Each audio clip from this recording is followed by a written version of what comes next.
Bien-aimés, préparez vos cœurs. Aujourd'hui, je vous partage un message sacré, rempli de puissance et d'espérance. Il ne s'agit pas d'une simple parole, mais d'une ordonnance divine. Le psaume 103, ce trésor céleste, porte en lui une onction de guérison capable de transformer votre vie. Peu importe la maladie, la douleur ou le poids que vous portez, Dieu a déjà pourvu à votre restauration. Ouvrez votre esprit, recevez avec foi, et laissez le Saint-Esprit agir. Ô mes bien-aimés, comme vous êtes précieux aux yeux de l'Éternel. Aujourd'hui, j'ai quelque chose d'exceptionnel à vous partager. Quelque chose de sacré. Il s'agit d'un psaume, mais pas n'importe lequel. C'est le seul psaume qui, par la puissance de Dieu, peut guérir toute maladie. Oui, j'ai bien dit guérir. Non par la main de l'homme, ni par la sagesse des médecins, ni même par la force de la science. Mais par la parole vivante du Dieu Tout-Puissant. Ce Dieu qui guérit encore aujourd'hui, qui délivre, qui relève. Il y a un son. Un souffle qui coule, directement du cœur de Dieu. Un courant chargé d'une vertu de guérison, une onction réelle et tangible. Comprenez ceci. Ce ne sont pas que des mots sur une page. Ce ne sont pas de simples lignes d'encre. C'est la vie. C'est l'esprit. Et lorsque ce psaume est proclamé avec foi, quand il est reçu dans un cœur ouvert, des miracles se produisent. Je l'ai vu. Je l'ai senti. Et je suis ici pour vous dire. Si vous ouvrez votre cœur maintenant, cette parole divine commencera à agir dans votre corps, dans votre esprit, et dans votre âme. Je ne vous parle pas de religion. Je vous parle de relation. D'une rencontre réelle avec la puissance vivante du Saint-Esprit à travers sa parole. Vous n'avez pas besoin de mourir avec cette maladie. Vous n'avez pas à rester lié à cette douleur. Parce qu'aujourd'hui, le ciel est sur le point de rencontrer la terre dans votre vie. L'onction est déjà là. Je la ressens pendant que je vous parle. Et alors que nous entrons dans ce message, rappelez-vous. Ce n'est ni par la puissance, ni par la force, mais par mon esprit, dit l'Éternel des armées. La parole de Dieu n'est pas simplement un livre sacré. C'est un courant vivant de vérité divine, un souffle de l'esprit qui guérit et qui restaure. Plus vivante que vos battements de cœur. Plus puissante que n'importe quel médicament. Et aujourd'hui, elle vient vers vous sous la forme du psaume 103. Ce psaume n'est pas une simple consolation poétique. C'est une ordonnance céleste, une pharmacie divine pour les malades et les cœurs souffrants. Il commence ainsi. Mon âme, bénis l'Éternel. Que tout ce qui est en moi bénisse son saint nom. Et déjà, là, quelque chose se passe. Lorsque votre âme bénit l'Éternel. Lorsque, même au cœur de la douleur, vous élevez votre voix vers lui. L'atmosphère change. Ce psaume n'a pas été écrit pour ceux qui vont bien. Il a été écrit pour les brisés. Pour ceux qui souffrent.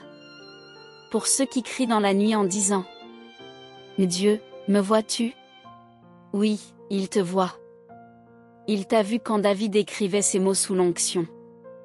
Mon âme, bénis l'Éternel. Et n'oublie aucun de ses bienfaits. Oh, bien-aimé, la guérison n'est pas un pari. C'est une promesse. Une alliance. Un droit acquis pour vous, par le sang versé à la croix. Le verset 3 dit. C'est lui qui pardonne toutes tes iniquités. Qui guérit toutes tes maladies. Pas quelques maladies. Pas seulement les rhumes ou les douleurs passagères. Mais toutes tes maladies. Le cancer. Le diabète. La dépression. Tu me diras. J'ai prié, mais rien ne s'est passé. Mais écoute bien. La parole de Dieu n'est pas un test. Elle fonctionne. Peut-être pas instantanément, mais elle est éternelle. Dieu n'est pas un homme pour mentir. Sa parole est établie dans les cieux. Et quand il dit qui guérit toutes tes maladies. Il le pense. Il y a de la guérison dans les syllabes de ce psaume. Quand vous le proclamez à haute voix, quand il résonne dans votre âme, votre esprit est élevé, et votre corps n'a d'autre choix que de suivre. Comprenez, l'homme est un esprit, il possède une âme, et il vit dans un corps. Le monde veut guérir le corps. Mais Dieu, lui, guérit de l'intérieur vers l'extérieur. Et le psaume 103 commence par l'esprit. Mon âme, bénis l'Éternel. C'est là que tout commence. Vous louez avant que la douleur ne parte. Vous rendez grâce avant même de le ressentir. Parce que vous savez que le médicament divin agit déjà. Beaucoup attendent un signe, une sensation, une émotion. Mais la foi n'attend pas. La foi déclare. Vous pouvez prendre ce psaume comme un médicament. Le matin. Le soir. Le proclamer. Le chanter. L'affirmer. À chaque fois que vous le faites, c'est comme si vous avaliez une nouvelle cuillère de médecine divine. Pas d'effets secondaires. Pas de complications. Juste des bienfaits. Quand la douleur surgit, rappelez-le à votre âme. Quand le médecin vous remet un rapport défavorable, rappelez-le à votre âme. Quand l'ennemi murmure que c'est trop tard, rappelez-le à votre âme. Car oui, l'esprit sait déjà, mais l'âme a besoin d'être rappelée. David ne parlait pas parce qu'il se sentait fort. Il parlait parce qu'il connaissait la source de sa force. Il ordonne à son âme de louer l'Éternel. Parce que dans la louange, la puissance divine est libérée. C'est lui qui pardonne toutes tes iniquités, qui guérit toutes tes maladies. Psaume 103. Voyez-vous? Pardon et guérison. Ensemble. Indissociables. Ils coulent du même fleuve de grâce. Mais hélas, nous avons trop souvent séparé ce que Dieu a uni. Nous avons cru que le pardon était pour l'âme, et que la guérison relevait de la médecine. Comme si l'un venait de la miséricorde, et l'autre de la science. Mais ce n'est pas ce que dit la parole. Ce n'est pas ce que dit Dieu. Le même Dieu qui lave tes péchés, guérit ton corps. Ton sang. Ton cœur. Ton esprit. Il ne change pas. Il est toujours Jéhovah Rapha, l'Éternel qui guérit. Et pourtant, dans le secret de nos pensées, certains se disent: peut-être dois-je prier plus, vivre plus sainement, mériter ma guérison. Mais pose-toi cette question, as-tu mérité ton pardon? Non. Tu l'as reçu. Par grâce. La guérison fonctionne de la même manière. Tu n'as pas besoin d'être assez bon. Tu as juste besoin de croire que Jésus est plus que suffisant. Il ne t'a pas donné la moitié du salut. Il a tout accompli. Tout payé. Par ses meurtrissures, nous sommes guéris. Ce n'est pas une belle poésie. C'est la vérité spirituelle. Une réalité divine. Son sang a effacé tes fautes. Ses plaies ont guéri ton corps. La religion t'a peut-être dit que Dieu guérit parfois. Mais David n'a pas dit, il pardonne certains péchés et guérit quelques maladies. Non. Il a dit toutes. Dis-le avec moi, toutes. Tout péché. Toute maladie. Il est le Dieu de tout. Jésus n'a jamais dit à un lépreux, attends d'apprendre ta leçon. Jamais dit à un aveugle, souffre encore un peu, tu n'es pas prêt. Jamais. Chaque personne venue avec foi, a été guérie. Alors si tu luttes aujourd'hui contre la maladie, sache que le combat n'est pas seulement physique, il est dans ton esprit. L'ennemi te dit, tu n'es pas digne. Tu as trop fauté. Mais Dieu te dit, je t'ai pardonné. Je t'ai racheté. Et je vais te guérir. Parce que je t'aime. Il ne regarde pas ton passé. Il regarde la justice de son Fils. Et à cause de cela, la guérison coule. Ce psaume, bien-aimé, est plus qu'un texte de réconfort. C'est une vérité spirituelle qui domine les faits physiques. Le fait? Une maladie. La vérité? Dieu guérit. Le fait? La douleur. La vérité? Tu es aimé du grand médecin. Quand tu prends cette parole, ne sépare pas la miséricorde de Dieu de sa puissance. Ne dis pas, je sais qu'il me pardonne, mais... Non. Il te pardonne et il te guérit. C'est un tout. Une grâce enveloppée, scellée par l'alliance, et délivrée par la foi. Alors aujourd'hui, laisse cette vérité entrer profondément. Ne crois pas seulement en celui qui pardonne. Crois aussi en celui qui guérit. Parce que c'est la même personne, le même amour, le même sacrifice. Et la guérison commence le jour où tu crois qu'elle a déjà été payée. Voilà le tournant. Pas lorsque la douleur s'en va. Pas lorsque le médecin confirme. Mais lorsque ta foi s'ancre dans l'œuvre accomplie de Jésus. Beaucoup attendent un miracle pour croire. Mais dans le royaume de Dieu, le miracle attend ta foi. Il n'oublie aucun de ses bienfaits. Car l'un de ses bienfaits, la guérison de toutes tes maladies, a déjà été payé en entier. Jésus n'a pas partiellement souffert. Il a donné tout son corps. Il a pris ta maladie pour que tu puisses prendre sa santé. Il a porté ta faiblesse pour que tu puisses marcher dans sa force. Et lorsque tu réalises que cette transaction divine est déjà accomplie, tu commences à vivre dans ses bienfaits. La guérison ne vient pas en suppliant Dieu, comme s'il hésitait.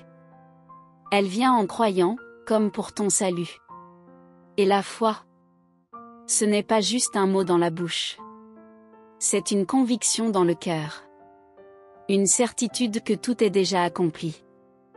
Pourquoi croyons-nous être l'exception? Pourquoi pensons-nous devoir porter ce que Christ a déjà porté pour nous?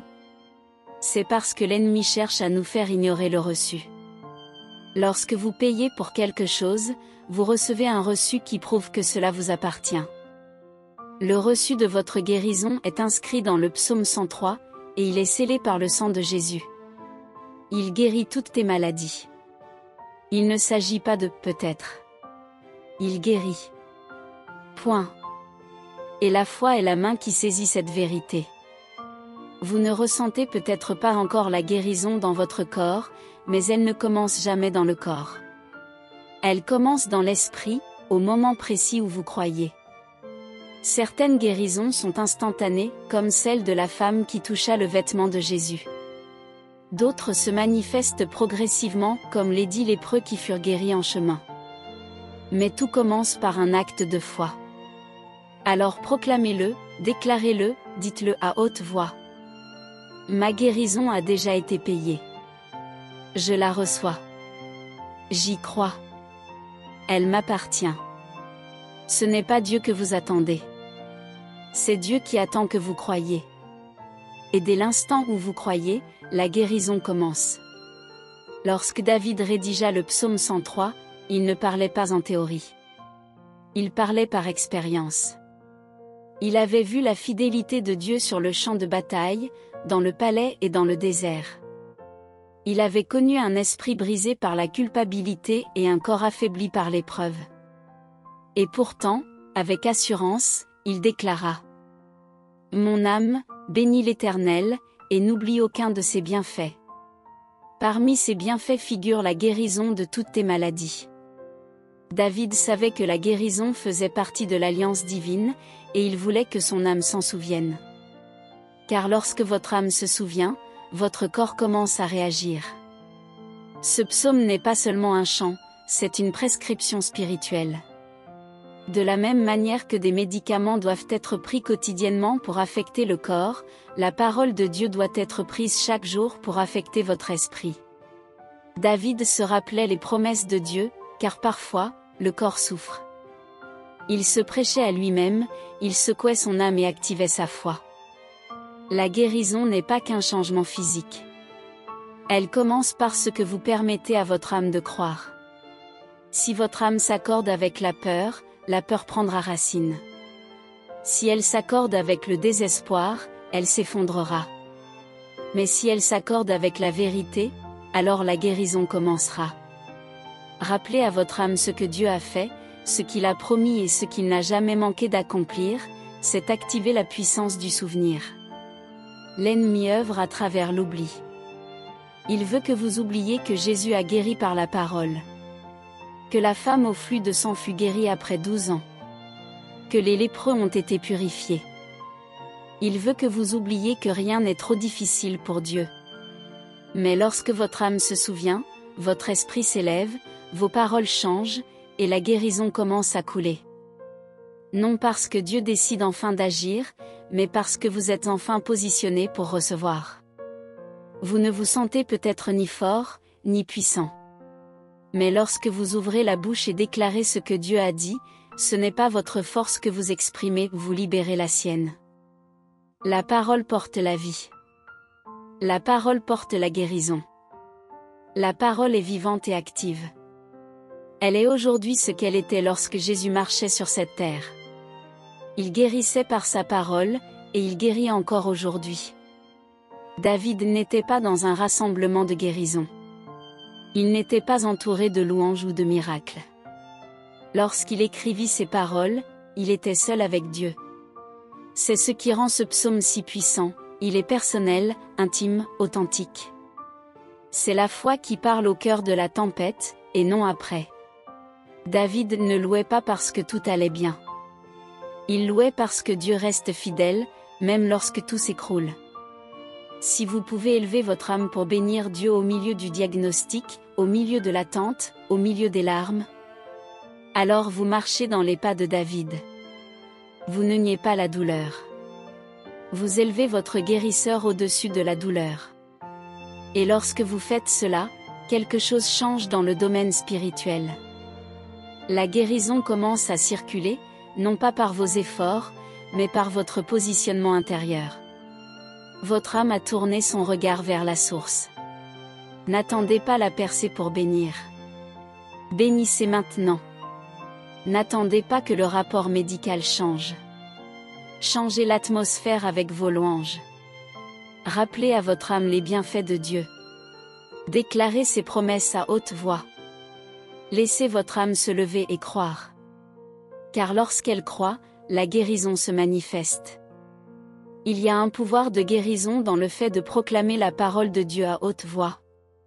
Pas seulement dans vos pensées ou sur du papier, mais oralement, avec foi et autorité. La parole n'a jamais été destinée à rester silencieuse. Elle est vivante, active. Et lorsqu'elle est prononcée avec foi, elle devient une arme contre la maladie, contre la peur, contre tous les mensonges de l'ennemi. Le psaume 103 n'est pas un verset passif. C'est une épée. Et cette épée doit être maniée avec la voix. La Bible déclare dans les Proverbes: la mort et la vie sont au pouvoir de la langue. Votre guérison peut commencer par vos paroles. Il ne s'agit pas de formules magiques, ni de superstitions, mais de vérités divines déclarées avec l'autorité de Jésus. Lorsque vous dites: il guérit toutes mes maladies, vous ne formulez pas un vœu. Vous libérez une réalité céleste. Vous vous alignez avec le ciel, et le ciel répond toujours à la foi. L'ennemi prospère dans le silence. Il ne s'oppose pas à ce que vous lisiez la parole, tant que vous ne la proclamez pas. Le silence s'accorde avec la peur.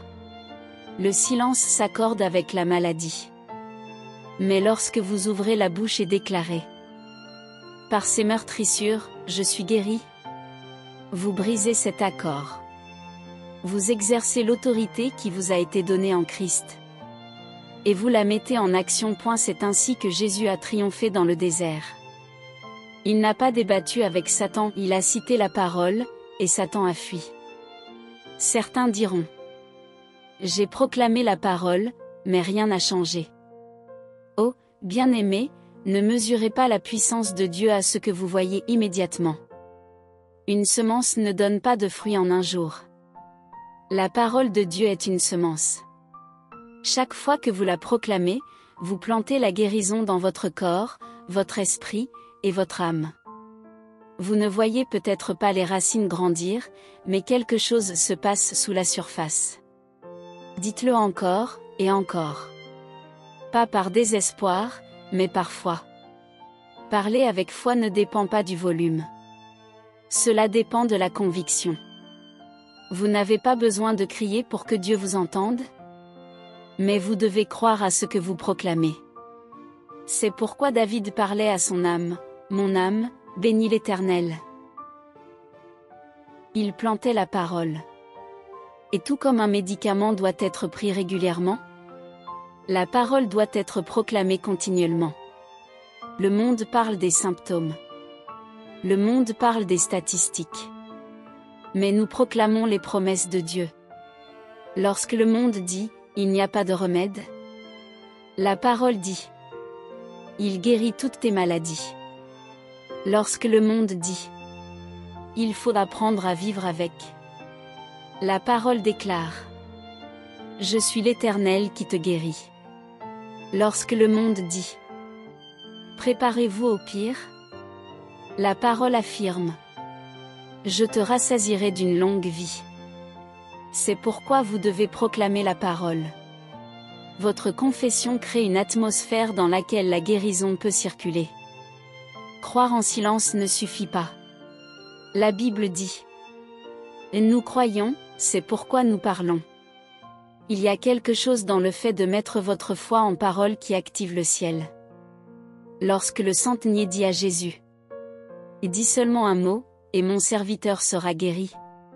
Il ne cherchait pas un toucher. Il savait que la parole prononcée suffit. Cette parole a traversé le temps et l'espace, et a guéri un corps qui n'était même pas présent. Cette même parole, vous l'avez aujourd'hui. Le même esprit. La même puissance. Mais oserez-vous la proclamer? Jésus a eu compassion d'eux et a guéri les malades. Alors pourquoi croyons-nous être une exception? Pourquoi pensons-nous devoir porter ce que le Christ a déjà porté pour nous? C'est parce que l'ennemi veut vous faire ignorer ce que vous avez déjà reçu. Car lorsque vous payez quelque chose, on vous remet un reçu, une preuve que cela vous appartient. Le reçu de votre guérison est écrit dans le psaume 103 et scellé par le sang de Jésus, il guérit toutes tes maladies. Pas, il pourrait guérir, mais bien, il guérit. La foi est la main qui s'empare de cette vérité. Vous ne le ressentez peut-être pas encore dans votre corps, mais la guérison ne commence jamais dans le corps, elle commence dans l'esprit, au moment où vous croyez. Certaines guérisons sont instantanées, comme celle de la femme qui a touché le vêtement de Jésus, d'autres se développent avec le temps, comme l'édit lépreux, guéri en chemin. Mais tout commence par un moment de foi. Alors proclamez-le. Déclarez-le. Dites-le à haute voix, ma guérison a déjà été acquise. Je la reçois. J'y crois. Elle est à moi. Ce n'est pas Dieu que vous attendez, c'est lui qui attend que vous croyiez. Et lorsque vous croyez, la guérison commence. Lorsque David a écrit le psaume 103, il ne parlait pas par théorie, mais par expérience. Il avait vu la fidélité de Dieu sur le champ de bataille, dans le palais et dans le désert. Il savait ce que c'était que d'être brisé, accablé par la culpabilité, affligé dans son corps. Pourtant, il a écrit avec confiance, « Mon âme, bénis l'Éternel, et n'oublie aucun de ses bienfaits. C'est lui qui guérit toutes tes maladies. » David savait que la guérison faisait partie de l'alliance divine. Il voulait que son âme s'en souvienne, car lorsque l'âme s'en souvient, le corps commence à répondre. Ce psaume n'est donc pas seulement un chant, c'est une prescription spirituelle. De même qu'un médicament doit être pris régulièrement pour agir, la parole de Dieu doit être proclamée chaque jour pour affecter votre esprit. David se rappelait les promesses de Dieu, car il savait qu'il y aurait des jours où le corps souffre. Mon âme, bénis l'Éternel. Ce n'est pas une suggestion, c'est un ordre qu'il se donnait à lui-même, réveillant son esprit, activant sa foi. Car la guérison ne dépend pas uniquement d'un changement physique, elle commence par ce que votre âme accepte de croire. Si votre âme s'accorde avec la peur prend racine. Si elle s'accorde avec le désespoir, elle sombre. Mais si elle s'accorde avec la vérité, alors la guérison commence. C'est pourquoi il est vital de rappeler à votre âme ce que Dieu a fait, ce qu'il a promis, et ce qu'il n'a jamais manqué d'accomplir. Il y a de la puissance dans le souvenir. C'est pourquoi David dit, « N'oublie aucun de ses bienfaits. » Car l'ennemi œuvre à travers l'oubli. Il veut que vous oubliez que Jésus guérissait par sa parole. Il veut que vous oubliez la femme qui, après 12 ans de souffrance, a été guérie. Il veut que vous oubliez les lépreux purifiés, les aveugles qui ont vu, les paralytiques qui ont marché. Il veut que vous oubliez que rien n'est trop difficile pour Dieu. Mais lorsque votre âme se souvient, votre esprit s'élève, vos paroles changent, et la guérison commence à couler. Non parce que Dieu décide enfin d'agir, mais parce que vous êtes enfin positionné pour recevoir. C'est pourquoi la parole est essentielle. Peut-être que vous ne vous sentez pas fort. Peut-être que vous ne vous sentez pas capable. Mais lorsque vous ouvrez la bouche pour déclarer ce que Dieu a dit, vous ne parlez pas à partir de votre propre force, vous libérez la sienne. La parole porte la vie, elle porte la guérison. Elle est aujourd'hui aussi vivante qu'elle l'était lorsque Jésus marchait sur la terre. Il guérissait par sa parole, et il guérit encore aujourd'hui. David n'était pas dans un culte de guérison lorsqu'il a écrit ce psaume. Il n'était pas entouré de chants ou de miracles. Il était seul avec Dieu. C'est cela qui rend ce psaume si puissant, il est personnel, intime. C'est la foi qui parle au milieu de la tempête, et non à sa fin. David ne louait pas parce que tout allait bien, il louait parce que Dieu est fidèle, même lorsque tout semble sombre. Et si vous pouvez bénir Dieu au milieu d'un diagnostic, au cœur de l'attente, au travers des larmes, alors vous marchez dans les pas de David.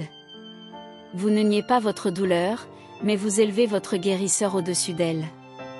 Et cela change quelque chose dans le monde spirituel.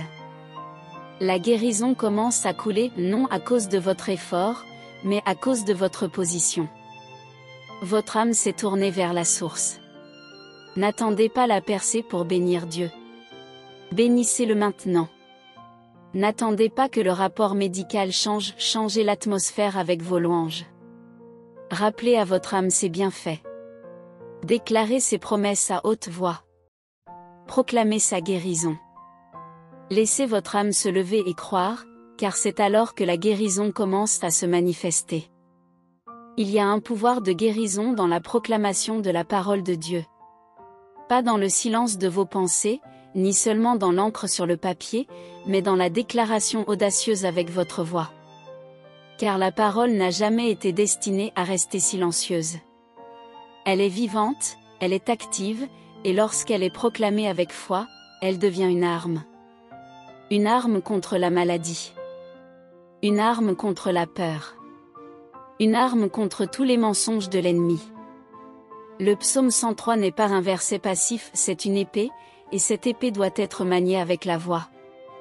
La Bible dit dans les Proverbes, « La vie et la mort sont au pouvoir de la langue ». Cela signifie que votre guérison peut commencer par vos paroles. Pas par des mots magiques ou des formules superstitieuses, mais par la vérité de Dieu, déclarée avec l'autorité de Jésus. Quand vous dites « Il guérit toutes mes maladies », vous ne formulez pas un souhait, vous libérez une réalité divine. Vous vous mettez en accord avec le ciel et le ciel répond toujours à la fois. L'ennemi prospère dans le silence. Cela ne le dérange pas que vous lisiez la parole, tant que vous ne la proclamez pas. Car le silence est un accord avec la peur. Le silence est un accord avec la maladie. Mais lorsque vous ouvrez la bouche et déclarez, par ces meurtrissures, je suis guéri, vous brisez cet accord. Vous prenez l'autorité que Christ vous a donnée et vous la mettez en action. C'est ce que Jésus a fait dans le désert. Il n'a pas discuté avec Satan. Il a cité la parole et Satan s'est enfui. Certains diront, j'ai proclamé la parole, mais je n'ai rien vu changer. Ô chers bien-aimés, ne mesurez pas la puissance de Dieu à ce que vous voyez immédiatement.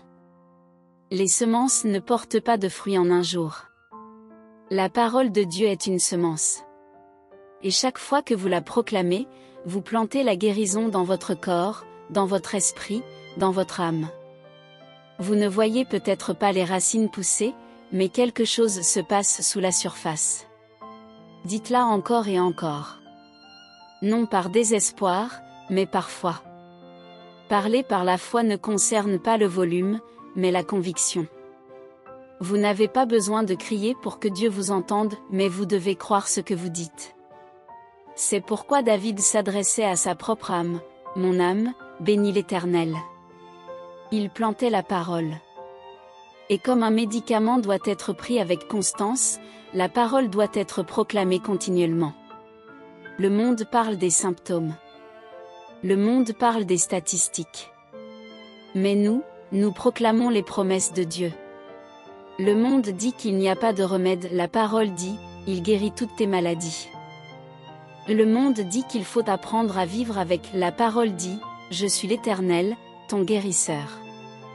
Le monde dit de se préparer au pire, la parole dit, je te rassasierai de longs jours.